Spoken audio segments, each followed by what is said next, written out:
Yora mfashije nkamusangayo namukubita imirongo ahita agwamo neza. Ndambiye abahungu baba bambeshye. Ubuse n'ingu yambwiye ngo turaye mu masaha akabageze aha twabivuganiye kuri fone.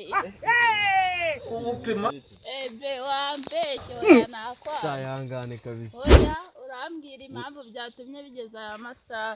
Ubuse mu rugo ndababwira ngo akazi kenshi se karanduta. ubupima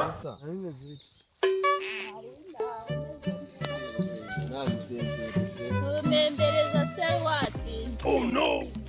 Nakundi nye. Ndabona cyoko zari heza uzarusheho tujya hanze. Nta kintu natagwa nijoro narigwa rwose. Ndaho uzama imodoka.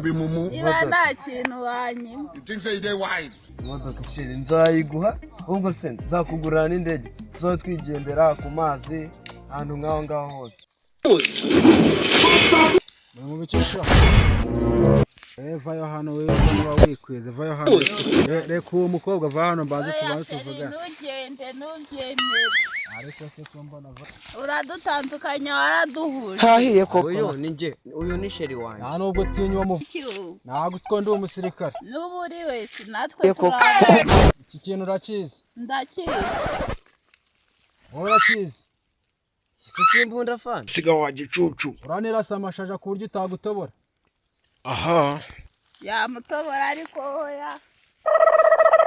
agakobwa ni kande muri kumwe Wimwita agakobwa fana. Uri mu rukundo.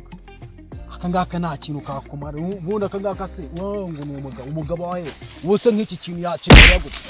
Ngubwire rero buri kumwe n'afandi uri umuntu ukomeye kabwa kafeka ahubwo wowe reka twigenda ahubwo mwereke twibera.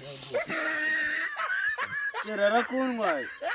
yari mumu man namwe iryo se muzashaka kurya. bombo